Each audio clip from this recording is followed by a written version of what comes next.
आता हा जो आकडा आलेला आहे 100% व्हेरीफाईड आकडा आहे आणि या बहिणींना जोपर्यंत आमचं सरकार आहे तोपर्यंत लाडक्या बहिणीचे पैसे मिळतच राहतील। 92 लाख लाडक्या बहिणी ज्या आहे अपात्र ठरणार आहे साहेब, या संदर्भात यापूर्वीही क्लॅरिफिकेशन आलं आहे। रोज रोज तीच बातमी काही लोक देतात, पुन्हा त्याच चर्चा करतात। पुन्हा एकदा सांगतो, त्याचे नियम आणि निकष होते, त्याची तपासणी CAG करतं। एकही पैसा नियम आणि निकषाच्या बाहेर जाऊन देता येत नाही।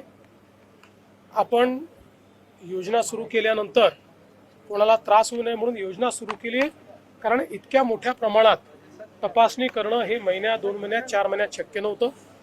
त्यानंतर आपण तपासणी सुरू केली। KYC हा त्यातला महत्त्वाचा मुद्दा होता।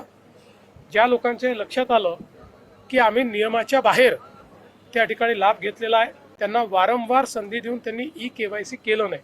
1,65,00,000 बहिणींनी KYC केलं, त्यामुळे त्या पात्र ठरल्या। त्यांना रेग्युलर कुठलाही खंड न पडता पैसे मिळतात। काहींनी KYC केलं नाही। अनेक लाखो बहिणींचं त्या ठिकाणी असं लक्षात आलं की इन्कम टॅक्स पेई परिवार आहे, आपल्या याच्यात इन्कम टॅक्स पेई चालत नाही। कारण ही योजना ज्या बहिणींना मदतीची गरज आहे, आधाराची गरज आहे, किंवा ज्यांना स्वतःच्या पायावर उभं राहायचं आहे त्यांच्याकरता आहे। त्यामुळे त्याही जे काही लाभार्थी होत्या त्यांना आपण त्या ठिकाणी वगळलं।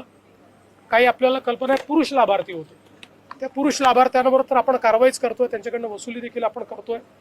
काही सरकारी कर्मचारी होत्या, आता कदाचित त्यांनी सगळेच अप्लाय करतात म्हणून करून टाकलं, पण त्यांच्यावरही मला असं वाटतं की थोडी शिस्तभंगाची कारवाई ही करावीच लागेल। आणि म्हणून आता हा जो आकडा आलेला आहे 100% व्हेरीफाईड आकडा आहे आणि या बहिणींना जोपर्यंत आमचं सरकार आहे तोपर्यंत लाडक्या बहिणीचे पैसे मिळतच राहतील।